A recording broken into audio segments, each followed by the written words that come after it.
ओम नमः शिवाय। ओम नमः शिवाय। आवाज नहीं आ रही है पीछे की। ओम नमः शिवाय।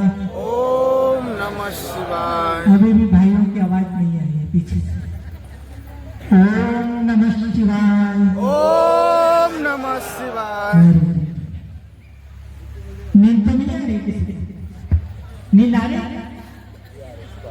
नींद नहीं करना, नहीं तो कहा जाता है कि भगवान जब भाग्य बांट रहा था तो क्या तुम सोए हुए थे? अब यहाँ तक तो पहुंच गए बाबा भगवान के दरबार में, लेकिन भगवान के दरबार में आने के बाद एब्सेंट नहीं करना अपने आप। एक तो नींद से एब्सेंट करते हैं, दूसरा माइंड से एब्सेंट करते हैं। दोनों से एब्सेंट नहीं करना, नहीं तो भाग्य पर लकीर लग जाएगी। और आज का दिन बहुत बड़ा दिन है, लौकिक के हिसाब से भी बहुत बड़ा दिन है, और ईश्वर की प्रभ्रामणी है वो भी बहुत बड़ा दिन है।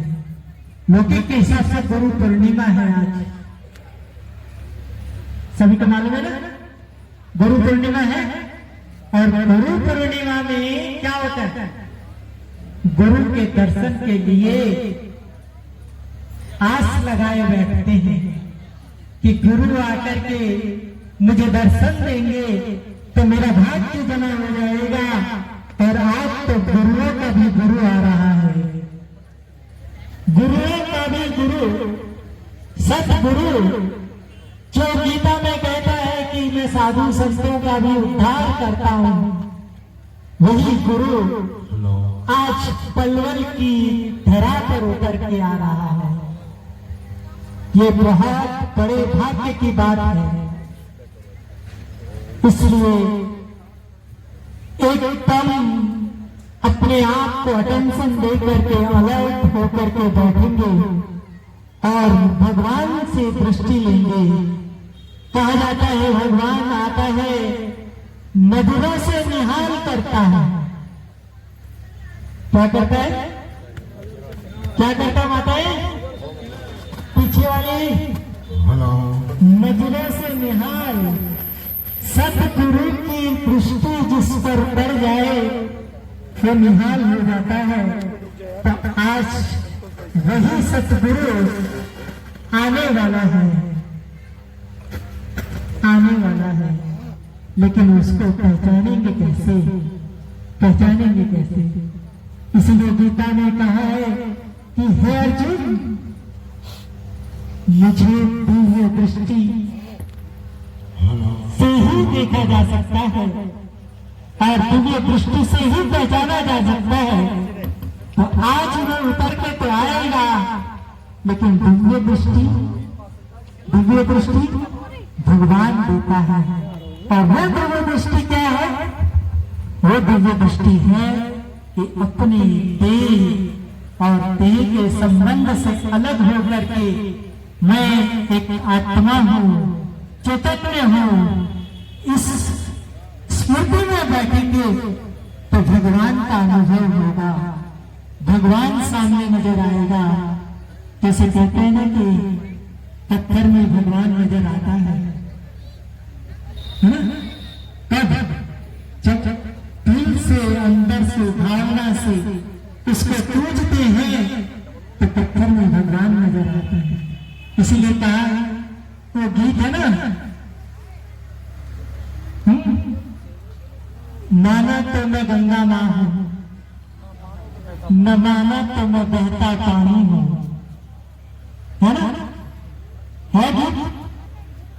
तो जो मानता है उसके लिए गंगा है, और जो नहीं मानता उसके लिए बहता पानी है। इसी प्रकार इधर जो नारा आएगी भगवान को धरती पर आएगा, देवती मैया के पन्ने अवतरित होगा।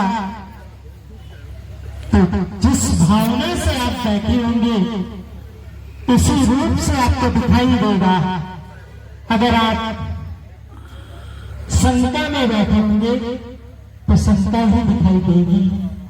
इसीलिए कहा जाता है जैसी दृष्टि वैसी सृष्टि अगर दिल खोलकर और दिल से उसको भगवान मानकर उसका मैं अपना बच्चा हूं ये स्वीकार करके अगर हम बैठेंगे तो जरूर यह अनुभूति कराएगा कि मैं इस धरा पर अवतरित हो चुका हूं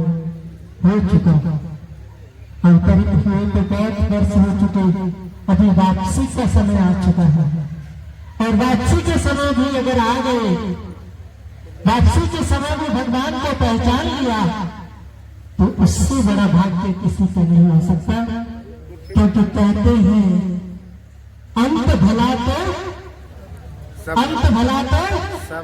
सब भला।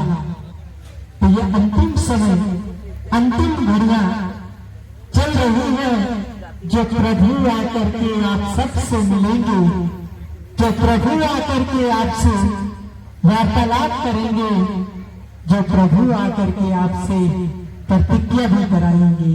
क्योंकि आज गुरु आ रहे हैं, गुरु का दिन है, शुक्रवार है वैसे तो, लेकिन गुरु सतगुरु का दिन है, इसलिए सतगुरु जब आकर के आपसे मिलेंगे तो प्रतिज्ञा भी करेंगे। प्रतिज्ञा ऐसी कराएंगे जो आप कर सकेंगे, ऐसे नहीं कि आप कर ना सको, क्योंकि भगवान को पता है कि मेरे बच्चे थक चुके हैं बहुत प्रतिज्ञा कर करके, इसलिए वो बहुत इजी करके देता है, मुश्किलें नहीं। जैसे कहते हैं कि भगवान को बुलाना बहुत इजी है और बहुत मुश्किल भी है।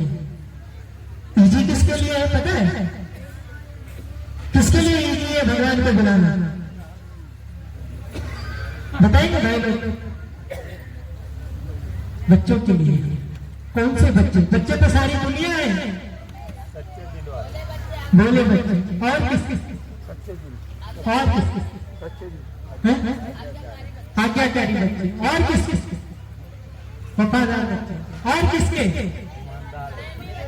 सच्चे दिल से। और कैसे गाओ? प्रेम से। आज सुबह भी बाबा ने ये कहा कि पोथी पढ़ पंडित भया न कोई, और 2.5 अक्षर प्रेम के जो पढ़े वो पंडित है। तो जो प्रेम से बुलाता है उसके घर में, उसके दरबार में भगवान खुद दौड़ करके चला आता है। इसलिए गीत है ना, कौन कहता है कि भगवान आते नहीं? आगे की लाइन क्या है? प्रेम से तुम बुलाते नहीं तो कैसे आएगा? तो आज आपका प्रेम उमड़ उमड़ के आएगा और प्रभु इस धरा पर अवतरित होगा। होगा क्या नहीं होगा? प्रेम है, प्रेम है। किससे? किससे? भगवान से। एक भगवान से प्रेम करो। और अंतिम समय जब आ जाता है तो जब खटिया पर लेटा हुआ इंसान होता है ना, तो उसको कहते हैं बच्चे क्या करो? भगवान को याद करो, वही आपकी नैया को पार लगाएगा। डॉक्टर तो आपको दवाई देगा, लेकिन ठीक करने का काम तो भगवान ही करता है। तो उस भगवान के सिवाय हमारी नैया पार नहीं लगती है, ये तो पक्का है। कोई भी हो, कोई भी हो, किसी भी धर्म की आत्माएं हो, लेकिन सबको भगवान पार उतारते हैं। तो आज वो तारनहार, वो प्रभु, वो ईश्वर, वो भगवान इस धरती पर आ रहा है, तो हमें भी उसे दिल से स्वीकार करके क्वेश्चन मार्क नहीं कि क्या चल रहा है ऊपर, स्टेज पर कैसे चल रहा है ना? क्योंकि भगवान एक अव्यक्त आवाज से बोलता है, हम जैसे बोलते वैसे नहीं बोलता। क्यों नहीं बोलता? उसका कारण है क्योंकि वो निराकार है, ज्योति स्वरूप है, परम धाम निवासी है। वो जब इस धरा पर किसी के तन में अवतरित होता है तो उसको भी जैसे आवाज हम निकालते हैं वैसे नहीं निकाल पाएगा, क्योंकि वो बहन का शरीर है। और बहन के शरीर में अगर भगवान अवतरित होता है तो उसकी आवाज एक अव्यक्त आवाज होती है। उसको आप ध्यान पूर्वक सुनेंगे, क्योंकि भगवान के महावाक्य सिर्फ महावाक्य नहीं है, हमारे लिए वरदानी बोल है। और वरदानी बोल सुनने के लिए जितने चातक होकर के बैठेंगे, जितने सावधानी होकर के सुनेंगे, उतने समझ में आएगा, उतने समझ में आएंगे। तो इसलिए हम आपसे यही रिक्वेस्ट करेंगे कि चातक होकर के बैठेंगे तो भगवान मुझसे क्या कहना चाहते हैं, भगवान मुझसे क्या आस रखते हैं, वो आपको समझ में आएगा। और भगवान की एक ही आस है, क्या? कि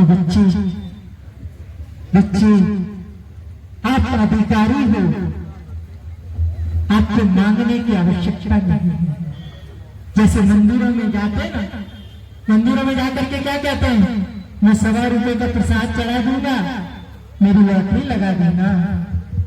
मैं 5.25 रुपए का प्रसाद चढ़ा दूंगा, मुझे गाड़ी दिला देना, मुझे बंगलो दिखला देना।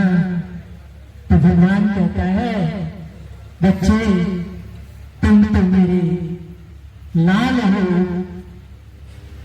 तुम तो इतनी सी चीज मांग रहे हो, मैं तो सारी दुनिया लुटाने वाला हूं आपके ऊपर।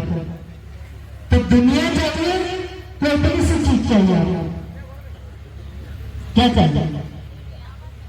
सारी दुनिया आपके ऊपर। कहते ना कि भगवान जब आता है तो वो छप्पर फाड़ के देता है, तो वो तो छप्पर फाड़ के देने के लिए तैयार है। क्या आपकी उतनी झोली है? समाने की उतनी शक्ति है? भाई लोग समाने की उतनी शक्ति है? बिल्कुल। तो आज वो लुटाने वाला है, इसलिए लूट लेना उसको, लूट सकते भगवान को? लूट सकते? नहीं लूट सकते। कैसे लूटेंगे? नहीं लूट सकते। प्रेम से कुछ भी कर सकते हैं उसके लिए, प्रेम से कोई भी संबंध निभा सकते हैं उसके साथ, प्रेम से कुछ भी मांग सकते हैं, वो लुटाने के लिए तैयार है। इसलिए आप यहां से क्लीन होकर के बैठना और भगवान आपको दृष्टि देगा। जब देवकी मैया आएगी, देवकी मैया स्टेज पर बैठेगी और जब भगवान का बुलावा करने के लिए गीत बजेगा, तो उसके बाद जब भगवान की प्रवेशता होगी तो एक झटका लगेगी। तो उसके बाद भगवान सब तरफ दृष्टि घुमाता है, दृष्टि देता है।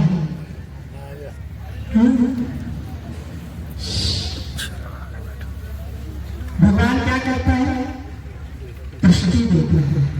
और वो दृष्टि के अंदर वो प्रेम, वो शक्तियां सब कुछ लुटा देता है अपने बच्चों के ऊपर।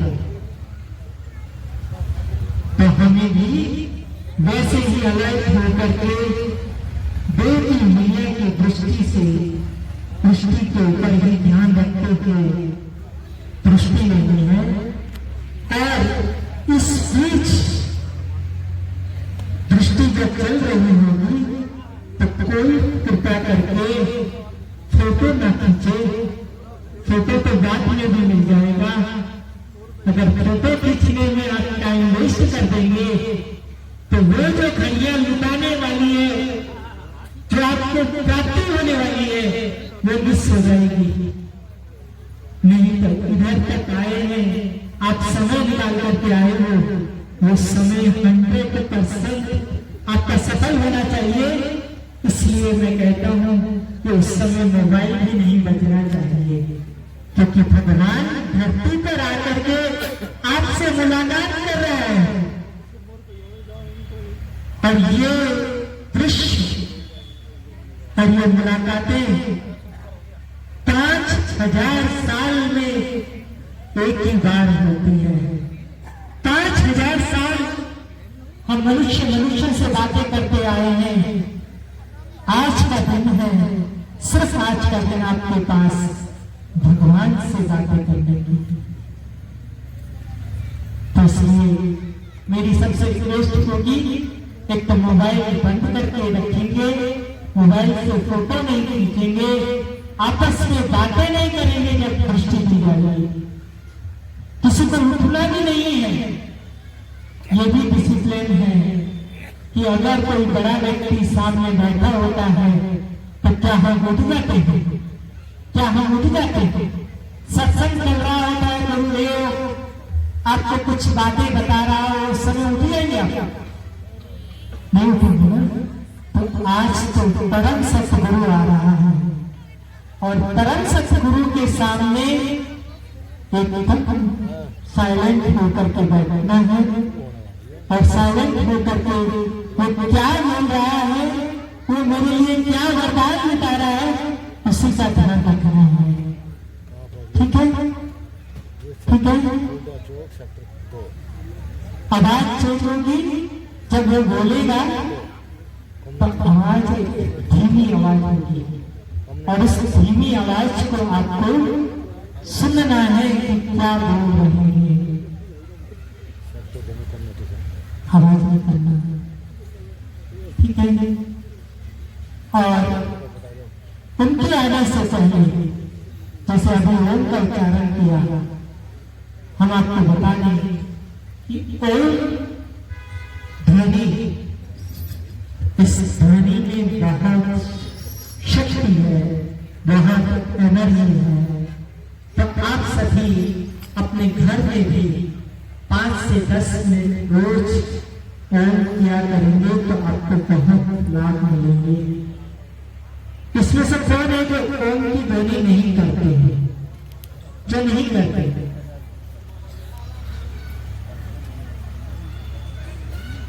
तो अभी जब भी आप घर में रहेंगे, सुबह उठ करके स्नान पानी करके ओम का उच्चारण अवश्य करें और नीचे धरती पर बैठ करके करेंगे। भले आसन बिछा करके उसके ऊपर बैठ करके कमर को सीधी रख करके, कमर को सीधी इसलिए बैठ करना है, कमर को सीधी इसलिए करना है, कमर को सीधी क्यों करना है? क्योंकि हमारी ऊर्जा ऊपर की ओर चढ़ती है। ऊर्जा जो भगवान ने हमको दी है, जो भगवान ने दे करके हमको यहाँ धरती पर भेजा था, लेकिन खर्च कर दिए, खर्च हो गई है। जैसे आप मोबाइल को रोज चार्ज करते हो, बिना चार्ज किए मोबाइल को कौन चलाता है? कौन चलाता है? कौन चलाता है? कोई नहीं चलाता। तो अपने आप को भी तो चार्ज कर लिया कर भैया, अपने आप को भी तो चार्ज करना है, क्योंकि काफी समय से चार्ज नहीं किया है और चार्ज न करने के कारण यहाँ क्या हो गया? हैंग हो गया, टेंशन हो गया, तनाव हो गया, डिप्रेशन आ गया। ये सब क्या कारण है? क्योंकि हम एनर्जी यूज कर रहे हैं लेकिन जमा नहीं कर रहे हैं, और जमा करने का स्रोत है ओम का उच्चारण। तो हम जो ओम मंडली की तरफ से जो भी प्रोग्राम करते हैं, उसके अंदर एक वंदे मातरम का प्रोग्राम कराते हैं और एक ओम का उच्चारण, जिस ओम में तो ओम से ही ये सृष्टि उत्पन्न हुई है, ओम में ही ब्रह्मा विष्णु शंकर समाये हुए हैं, ओम में ही सारी सिद्धियां समाई हुई है। तो जो भी हवन करेगा, भगवान तो यहाँ तक तो प्रतिज्ञा करते हैं, गारंटी लेते हैं कि जो 1.25 महीने कंटिन्यू ओम का उच्चारण करेंगे उसकी सारी समस्याएं समाप्त हो जाएगी। और जो कमर सीधी करके करेंगे और कमर में अगर दर्द भी होगा ना तो दर्द भी क्या करेगा, भगवान ठीक कर देगा, गारंटी करता है ये भगवान। तो कोई ये दवाई जो है ना फ्री में मिल रही है, लेकिन जो फ्री में चीज मिलती है ना उसकी कदर नहीं होती है। हाँ, डॉक्टर कोई 100 रुपए फीस लेता है ना, पता नहीं ऐसे ही होगा, ढीला डाला डॉक्टर, पर तो वही डॉक्टर 1000 रुपए फीस रख लेगा, 1000 रुपए फीस रख लेगा। ओ डॉक्टर बहुत अच्छे, बहुत अच्छे। ये कलयुग की निशानी है, ये कलयुग की निशानी है और हमारी मेंटलिटी की निशानी है कि जो चीज फ्री में मिल रही है, जो चीज फ्री में मिल रही है नहीं, उसकी वैल्यू कोई नहीं। और जो पैसे से बिकती है वहां पर लाइन लंबी होगी, है ना। जैसे थिएटर में जाएंगे हम ब्लैक में टिकट खरीद करके फिल्म देखेंगे, लेकिन यहाँ भगवान आया है फ्री में भाग्य बांटने। भगवान फ्री में क्यों बांटता है मालूम है? क्योंकि वो दाता है और भगवान को पता है कि मेरे बच्चों के सिर में क्या लूंगा। बाप कभी अपने बच्चों से फीस लेता है नहीं लेता, इसलिए ये जो सर्जन है, ये जो भगवान है, वो फ्री में दवाई दे रहा है कि भैया सिर्फ 5 मिनट ओम का उच्चारण करो तो आपकी सारी कठिनाइयां समस्याएं समाप्त हो जाएंगी। और भगवान को कहते हैं कि जब आप बाहर निकलते हैं घर से 2 मिनट ओम का उच्चारण करके निकलो तो आपके सारे कार्य सिद्ध हो जाएंगे, ये गारंटी है। कहीं भी विघ्न आने वाले होंगे वो टल जाएंगे। ये करके देखना, ये रामबाण इलाज है, अगर करेंगे तो करना पड़ेगा। जैसे डॉक्टर दवाई दे देता है, डॉक्टर दवाई दे देता है, फिर क्या करना है, अलमारी में बंद करके रख लेना है, नहीं मैं ठीक हो जाऊंगा, नहीं बात है। डॉक्टर दवाई देगा, वो दवाई को घर में ला करके अलमारी में रख लेना, ठीक हो जाएंगे। और डॉक्टर परहेज बताएगा, पर परहेज नहीं करेंगे, सिर्फ दवाई खाएंगे तो भी कोई फर्क नहीं पड़ेगा। तो भगवान की आपको फ्री में दवाई काट रहा है, उसको ऐसे ही बुद्धि में मत रख लेना कि कोई आया था और मेरे को बोल के गया था कि ओम का उच्चारण करना। ठीक है, ऐसे बहुत सारे लोग आते हैं, कुछ ना कुछ बता के चले जाते हैं, क्या फर्क पड़ता है। ऐसा करके इग्नोर नहीं करना इसको, ये भगवान का पैगाम है। ये कभी भी किसी भी समय आपको जागरूक करके आपको याद दिलाएगा कि कोई मेरा बच्चा आया था और आपको ये संदेश देके गया था कि आपको ओम का उच्चारण करना है। तो उसको अलमारी में भर के नहीं रखना है। और दूसरा है परहेज। परहेज है हमें वेजिटेरियन बनना है, हमें नॉनवेज नहीं खाना है। यहाँ शायद नहीं होंगे कोई, शायद नहीं होंगे, मैं जहां तक समझता हूँ कि यहाँ नॉनवेज खाने वाला कोई नहीं बैठा, नहीं बैठा ना, क्या बैठे है? तो कोई हाथ खड़ा करे कि नॉनवेज खाते हो, कृपया करके छोड़ देना, क्योंकि भगवान कहता है पशु पक्षी जानवर जो हैं वो भी मेरे बच्चे हैं, आप भी मेरे बच्चे हैं।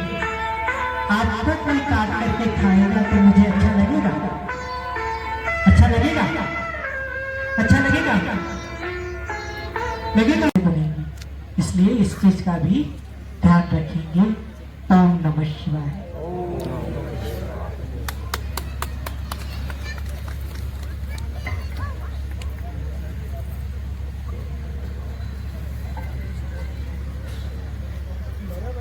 लाइव चल रहा है क्या?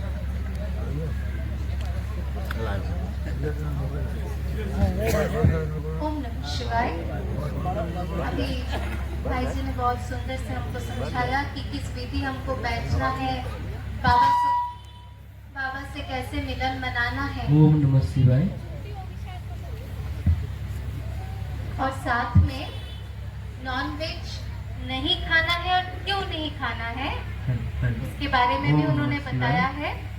अभी हम सुनेंगे और साथ में देखेंगे भी वीडियो के जरिए कि क्यों हमको नॉन वेज नहीं खाना है। देखना भी है और सुनना भी है, क्योंकि ये जो गीत बना है उसके जो बोल है उसमें सारे कर्म की गुह्य गति समाई हुई है। वो देखना भी है और सुनना भी है ध्यान से। ओम नमः शिवाय।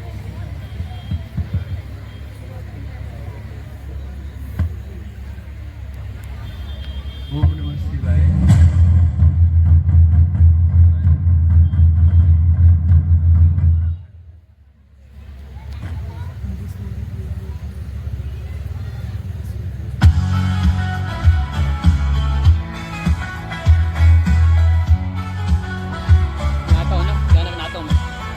तुम्हारे सभी दुखों का कारण स्वयं का कर्म है। भगवान ने सुंदर प्राणी बनाए सृष्टि संवारने को, और तुम उन्हें मार रहे हो अपनी भूख मिटाने को। कहा आज मानव दानव बन गया, आखिर एक दिन तुम्हारा भी आएगा, तब खून के आंसू बहोगे। समय रहते छोड़ दो ये मांस मछली खाना, प्राणियों को मारना। हे मानव, किसने दी तुम्हें ये अधिकार प्राण लेने को, जब अक्षम हो तुम प्राण देने को। अंत में महाकाल जब आएगा, तांडव तांडव मचाएगा, तब कहाँ भागोगे, कैसे बचोगे, हिसाब तुमसे भी मांगेगा। समय रहते सच की राह पर आ जाओ, जियो और जीने दो, सात्विक जीवन जियो और धरती को स्वर्ग बनाओ। पशु पक्षी भी इस तरह का हिस्सा है, उनके भी प्राण है, उनकी भी आशा है। तुम्हारे कृत्यों से उनके सपने टूटते थे, क्या यही मानवता की परिभाषा है? समझ लो ये संकेत समय के प्रकृति का नियम है, लौटती है हर चीज। अब भी वक्त है सुधारने का, सत्य और शांति का मार्ग अपनाने का। अंत में महाकाल जब आएगा, तांडव तांडव मचाएगा, तब कहाँ भागोगे, कैसे बचोगे, हिसाब तुमसे भी मांगेगा। समय रहते सच की राह पर आ जाओ, जियो और जीने दो, सात्विक जीवन जियो और धरती को स्वर्ग बनाओ।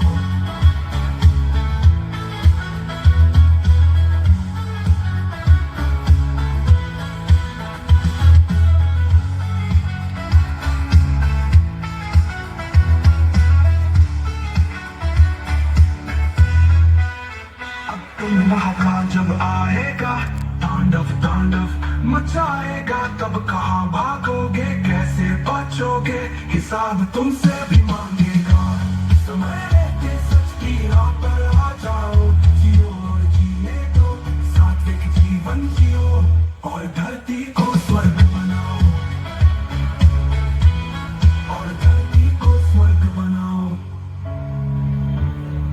और धरती को स्वर्ग बनाओ।